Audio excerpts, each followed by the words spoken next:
Il existe une technique incontournable pour mesurer l'empreinte environnementale d'à peu près n'importe quoi. Et elle a été inventée par une des compagnies qui produisent le plus de déchets de plastique. Si vous vous êtes déjà demandé si une canette est plus écologique qu'une bouteille en verre, vous connaissez déjà un peu l'analyse du cycle de vie. C'est une méthode qui consiste à faire la liste de tous les impacts environnementaux d'un produit à chaque étape de son existence.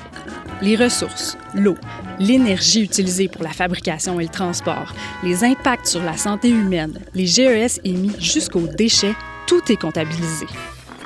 La première analyse du genre a été conçue en 1969 par un certain Harry Teasley, qui dirigeait le département des emballages chez Coca-Cola. Il se demandait lui aussi si les bouteilles en verre étaient le meilleur emballage. À l'époque, la compagnie les réutilisait grâce à un système de consigne. Il a comparé les empreintes d'une bouteille en verre, réutilisée ou pas, d'une canette de métal et de la bouteille en plastique. Son analyse a montré que le plastique, comme il est léger, leur coûterait beaucoup moins cher à transporter. Mais la bouteille en verre consignée et réutilisée s'est démarquée comme un meilleur choix environnemental. Coca-Cola a tout de même opté pour l'emballage à usage unique en plastique, en martelant qu'il est recyclable à l'infini. Dans les années 60 et 70, face à la volonté du gouvernement américain de bannir les emballages à usage unique, les grands embouteilleurs ont fait du lobbying pour que des systèmes de recyclage public soient plutôt implantés. La solution pour eux, c'était d'éduquer le public à prendre en charge ces emballages.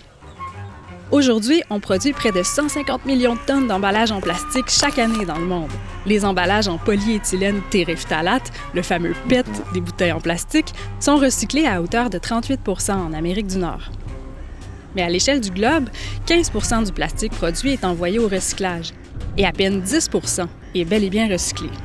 Coca-Cola est la marque que l'on retrouve le plus parmi les emballages qui finissent dans la nature. Harry Teasley, lui, il a mené une brillante carrière en gravissant les échelons jusqu'à devenir PDG de Coca-Cola Foods. L'analyse du cycle de vie, elle, est utilisée partout dans le monde. C'est un outil puissant pour l'environnement quand on ne le met pas au service du profit. En novembre prochain, en Corée du Sud, 176 pays devront s'entendre et signer un traité contraignant sur l'utilisation et la production de plastique. Le débat n'a pas tellement changé. Est-ce qu'on devrait améliorer le recyclage ou réduire la production à la source? Les pays producteurs de pétrole n'aiment pas tellement la deuxième option.